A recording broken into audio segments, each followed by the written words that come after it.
Well, hello, writers. Welcome to episode number 325 of How Do You Write? I'm Rachael Herron.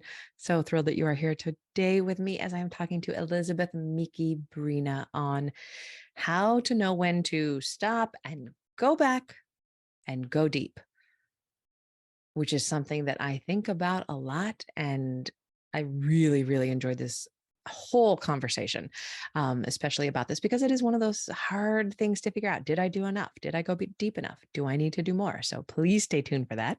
It's going to be great. In the meantime, this is the last episode, hopefully, that I am posting when you are here, but I am not here because I am traveling and I am very busy doing something. So I'm going to tell you what I hope I'm doing right now.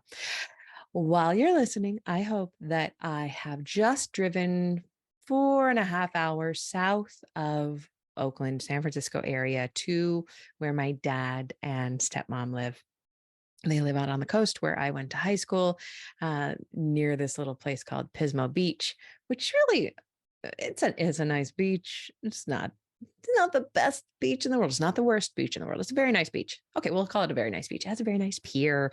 But as a teenager and a young 20 something going to college in the area, I spent a lot of time at that pier and at those shops. In fact, one of my first jobs was working at Pismo Pete's, which was a yogurt ice cream shop, when I was 16 years old or 15. And, but there is something there called Splash Cafe. And Splash Cafe has the best clam chowder in a sourdough bread bowl you will ever have. It's the sourdough bread bowl. They saw the top of it off and get the whole innards out. And then what they do is they slab that with butter, stick it on the grill. So you got your grilled inside of your sourdough bread bowl. They pour the clam chowder. Oh my God, I'm about to eat lunch after this. I'm so hungry. They pour the clam chowder inside the sourdough bread bowl, and then they give you your grilled buttered innards on the side.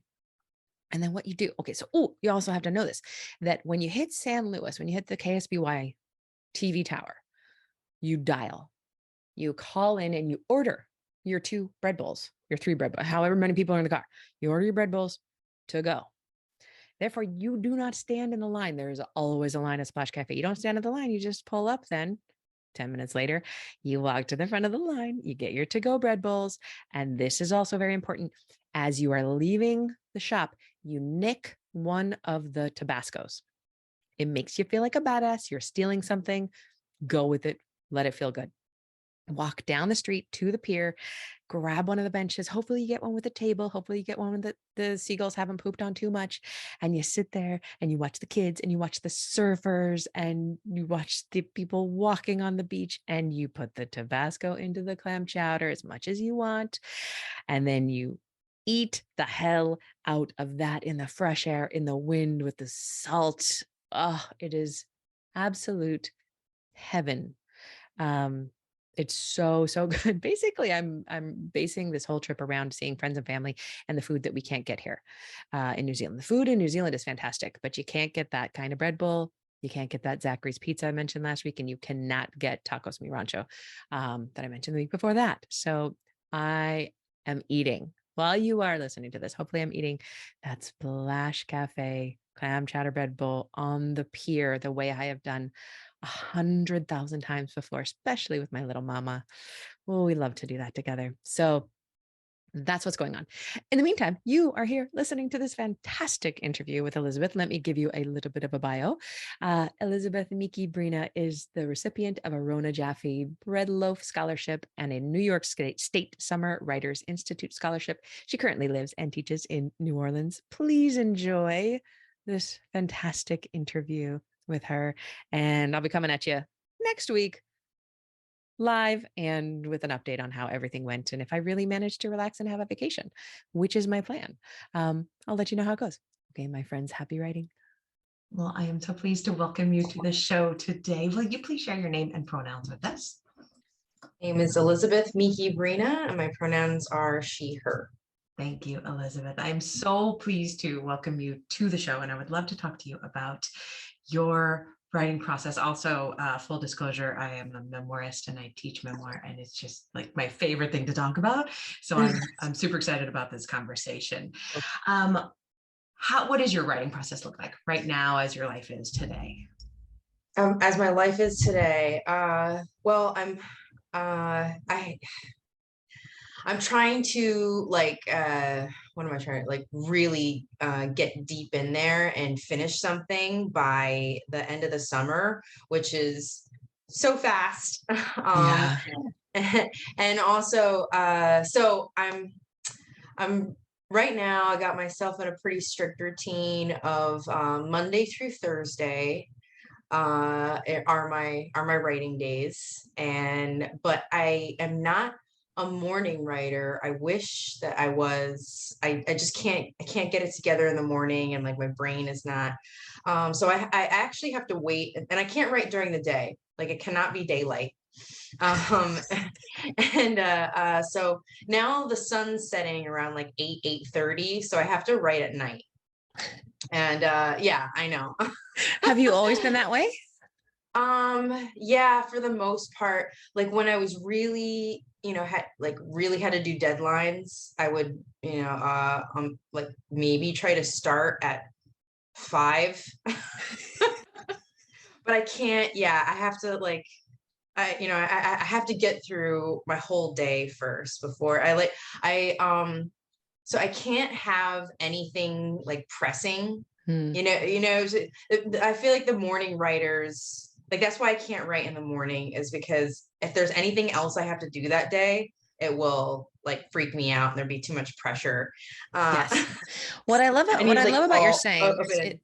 it's that this is not, I would say that there are a lot of people who write at night, but the majority probably lands in the morning camp. So I love Yes. talking to people who write later in the day, because there are a lot of people I know who say that they can't write during the day because of, they've got to do all the things. They've got to do all the things, get them all Yeah. done. But then they don't write at night because they're tired. And to Uh-huh. those people, I always say, okay, that's probably not your process. You probably need to switch that up. But you have it nailed in that you do all the stuff and then you do your work. So I would love to ask you about, what does your because my body and brain works the opposite way. What does your energy look like when you get to that point? Is that when it kind of ramps up? It's weird. I think because I'm tired, and I am tired, and I do have to, and maybe it's part of the adrenaline of like pumping myself up to do it, because I really do. I'm just like, all right, you can do this. Like sometimes I take a shower right beforehand just to be like, wake Or up, like like you to got. restart?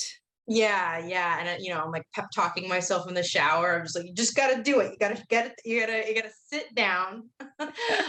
And so maybe like that helps with the I don't know, making it feel like more like I'm going into battle or something. Like I don't know. And because it does feel that way. And I think, and it's like, and I'm tired, and so maybe my inhibitions are a little bit lower, and because I maybe I put a little bit less pressure on myself, because it's just like that for me. Well, that's been a long process, but right now my whole thing is just like, just show up to it.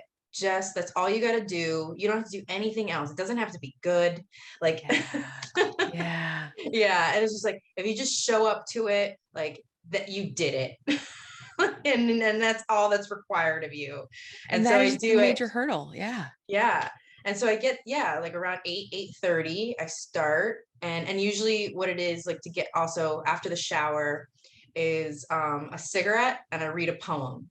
Oh, And then lovely. I love that. yeah, and then I a cigarette, read a poem on my porch, then I'll get to my computer, and then just go. And then I do Oh, that until I'll do that until I'm tired, which is usually around like till I'm just like, no, I'm done. It's like around 10:30, 11.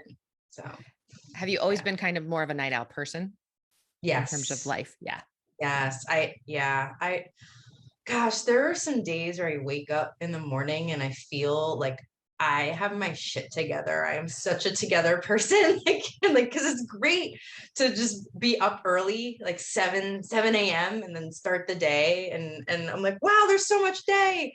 Look at all I can get done. But yeah, it's just not natural for me. Like I No, have I have to fight to do it. And I Yeah. think I mean, I have this theory, and I've also read it, that it just doesn't change. Like my partner has been having to get up at 5 a.m. to work, and she just recently lost her job, and this is her last day at work. And she's just I'm thrilled for her. She gets to take a little break before finding a new one, and she's miserable. She's miserable every day. She never got used to it. After a year of getting up at Yeah. 5, you're still not used to, and she's Yeah. going to slip right back into Mhm. being her chronotype. So embracing that, knowing what it is so important to our creative process. So for sure, for sure. Yeah. And that is, gosh, if we could just, wouldn't that make the world so much of a better place if Yes. everyone can just if we can all just adjust our lives to our Yes. natural body clocks, everyone would be so much happier. And And yeah, if it was normalized to do so, you're like, because yep, she always puts in the same amount of work, and she would put in the same amount of work if she started at 11 a.m. yep, And at 5 just when I a.m., start. they're not, yeah, Yeah. exactly. And at 5 a.m., they're not getting much of her, Yeah. honestly. Yeah. So I love Yeah. that. So Yeah. what is your biggest challenge when it comes to writing? Biggest challenge. There's so many, right? I think I always seem to forget that um that I can make it better, that I like that ideas will come, that like my the biggest challenge is writing something and being like, why is this so terrible, like what like like why can't I get it, like why can't I get it, and then Yeah. and when you're in the moment, and the despair of it feels so permanent, Yes, and like you smash into that despair. Like you smash yeah, into the despair, and it is real, and there's yeah, nothing else. exactly. Yeah. And I'm like, I lost it, it's gone forever. Yeah.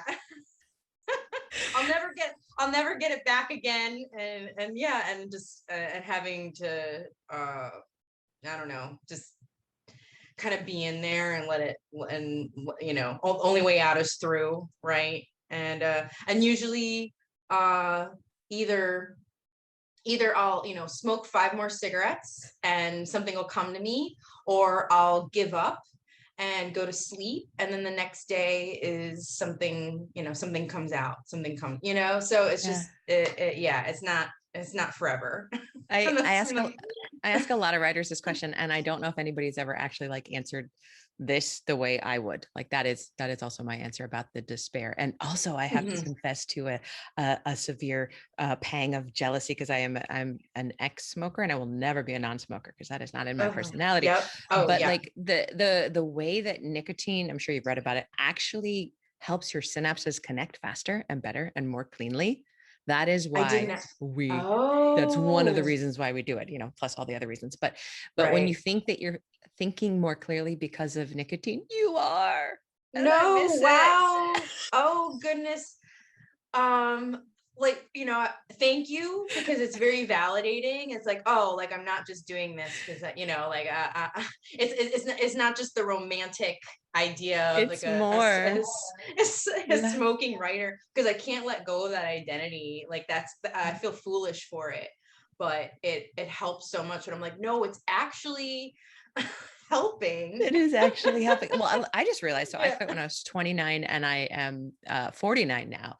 And so it's been 20 years, and Oh I wow. still miss it. I still miss it. Like it's still part of my Wow. identity, and I will claim Good. it. Yeah, good for you though. Goodness. That's, Thanks. yeah, Thanks. it's not, Yeah, but if yeah, we find it's out the not world is easy. ending, I'm going to go knock over a 7-Eleven instantly and steal all And their cigarettes and get smoke all the them all. cartons. Yeah. Yes, Uh-huh. exactly. Uh-huh. All right. I love that thought. What is your biggest joy when it comes to writing? uh the that feeling of, it's kind of, it's just, it's the opposite, right? Where it's the opposite of the biggest challenge of um whoa, like I just figured it out, like I yeah. And it's just like, oh, and then this goes here, and then I'm gonna do this, and then, like, Yes. it's just like, it's like the best. That's the best feeling in the world, is like, and especially after you hit that wall and you're and you think the wall's there forever, Yes. is just like, oh, I got it. It is the best I know what feeling in I'm the whole world. doing. Yeah. Yes. Yes, yes, yes, yes. I love that. Can you share a craft tip of any sort with us? Um, I mean, it's not really a craft tip, of more like a craft consideration. Oh, please. I love And this. then, but because writing memoir, I find that, like, sometimes I'm leaving. It's just more like a choice of like when to leave something out. If it's like for the sake of the narrative, or um but sometimes there's like the other sneakier reasons for leaving something out, and you think Mm. it's because, like, oh, I just want to move things along. Like, it's just faster and cleaner that way. But then like, I don't know, I feel like if it's sometimes it's the reason why I run into walls, right? Mm. Like, it's because that it's like, oh no, like, you actually have to go back there and put that in, and it's going to be harder, and you're going to have to think about more stuff, and but the reason why it's not moving forward, right, is because it doesn't make sense without it, and and And are you so, usually dealing with like heavy and difficult emotion around this? Or is this more of like a plot idea? um maybe a little bit of both, right? Because because it'll complicate the plot, right? And it's something that complicates the plot, and maybe that's something that's either emotionally or just like, logistically, and I don't want to do it. You know what I mean? Like, I'm like, oh, like, I just want to. I'm lazy right now. I'm Yeah. tired. Yeah. It's 9 at Yeah. night, and and so, and I guess that's something I think about, of what when when I am leaving something out, is like, why am I doing it? Right. Like, and trying to be really aware and honest with myself, of like, what's the, and if it's, yeah. And sometimes you can't answer the question right away. At, But it's at like, what point, yeah. at what point do you catch that moment? I'm assuming that it's usually in some kind of revision, that you don't catch it in a first Hmm. draft, or do you? Sometimes I catch it in a first draft, every now and then, because yeah, with the first, and maybe it's, yeah, that's hard. Because like, the first draft, right? You're just like, I need, like, I'm just trying to bulldoze my way through it. I hate first drafts so much. Me too. They're so Me too. awful. And I kind of know, like, as I'm writing it, I'm just like, I just skipped over a lot of stuff. Like, you know what I mean? Like, I don't know. I'm like, I don't know. Like, like, kind of like, it'll occur to me, and either I'll be like, okay, you're gonna deal with that later, depending on my mood, right? Okay, you're gonna deal with that later, or maybe you won't have to deal with that later, if I'm very optimistic. Or maybe, I'll sit with it and be like, no, okay, like, figure, it's better now than later. Do you It's make either do now you or later. do you make Mhm. yourself notes about these kind of questions to yourself? I tend to, like, I'm in the middle of a revision right now, so I live and die by post-its. Ooh, Um, yeah. but do you do anything like that, or is it just something that you know will come back to you later? I'm pretty. I know I lose a lot by it, but I think, like, if it's important enough, it'll come back. Yeah. Like, that's how I.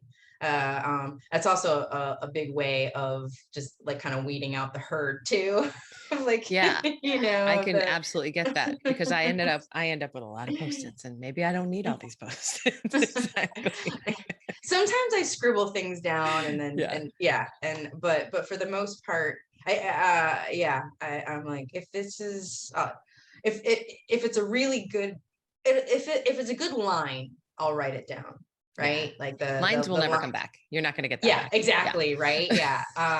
But if it's something like, an idea, or a memory, or like, just, yeah, something, yeah, it'll. I'm like, let that one settle. Yeah. I really like that method. Mhm. What thing in your life affects your writing in a surprising way? I thought about this because I can't think of anything in my life that doesn't affect my writing. Oh, what a good You answer. it's Yeah. just everything affects my writing. It's just uh so the mood and the temperature and what I ate that day and Yeah. how much I had to drink the night before. It's like Yeah. it's all how many cigarettes I have left, trade, like it's like Oh, it's yes.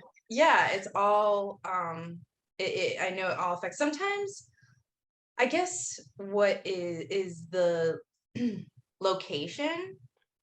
Like I do move uh um sometimes if I'll just give it a shot. Like I'll just like sit somewhere else, and then see if something happens, and then but I wouldn't say that's surprising, right? Because it's just like I'm No, I really, really like your answer. And again, I'm surprised that nobody has ever said that before, that everything does, because I know that that is true for myself too. It's all of a whole and it's all of what we yeah. bring to the page. And we do Mhm. bring last night's sleep and everything we've eaten today and, 17 cups of coffee and on Yeah. all of that. Yeah. Mhm. Oh, fabulous. Yeah. What is the best book that you've read recently and why did you love um this is a hard one too, because uh I've had a really good run with books. I'm it? just on a Oh, lucky roll right now. you. Yeah, I know. I'm on a roll. I'm like, I'm Share a loving them couple if you all. want. Well, I'm teaching an Asian American literature class, so I had to so far I had to reread The Woman Warrior and Oh my God, The I have Joy not read Luck that Club. for like 20 years. Oh, it's so good. It's yeah, exactly. The Joy Luck Club, and then Persepolis. And so I was just like having a blast with that. I was like, what a great way to start the summer.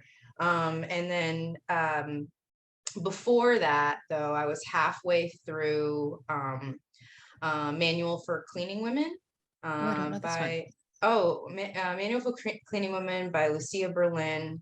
It's a book of short stories, and I Mm. was loving it. But yeah, I had to give it a rest, and before that, it was Battleborn by Claire Vaye Watkins, which is another short story collection, and I blew through that too. It was like I've been so lucky just for like every book. Oh, I'm like yes. So it's good.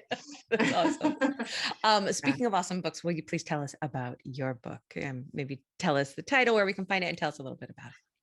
Oh, Speak Okinawa is if you're I have it right here if you want Please, yes. If you're to watching on the YouTube. yeah. And it's a memoir. It basically it's about the complicated marriage of my parents. My mother is a native of Okinawa, which was she was born right after World War II, and it was Oh, wow. devastated. And she grew up in extreme poverty and witnessed the whole militarization of the island by the U.S. military. And my dad, who was a U.S. soldier stationed on the island after he fought in Vietnam. And so they met, and it's just lots of trauma, lots of combined and complicated trauma, and also the whole different opposite sides of war and imperialism. And my dad's very comes from this very like upper class like private school education in Manhattan. So just totally different worlds.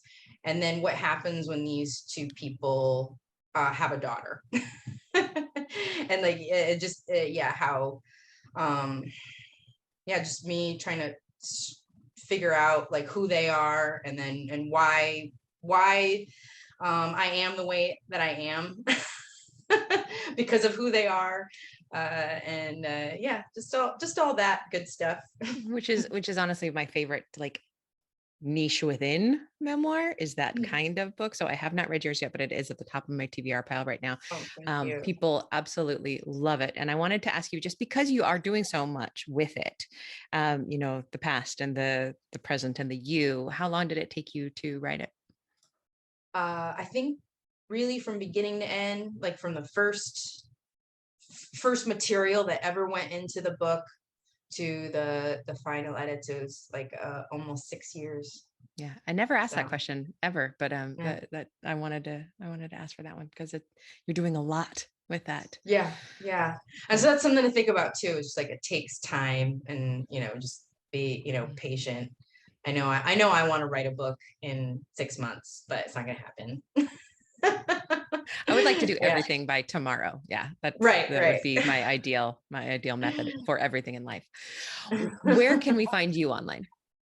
I don't have a very strong online presence. I don't have a website, but I am kind of slowly getting my Instagram together. So it's just Elizabeth Miki Brina. And Perfect. that's, yeah, there, and that's a good start. It's an excellent start. Thank you so much for talking to us today, for being on the Thank you. show. And I wish you, as soon as night falls for you, I can Yes. see it's still daytime there. I wish you very happy writing. Thank you so much. Thank I you. had a great time. Bye.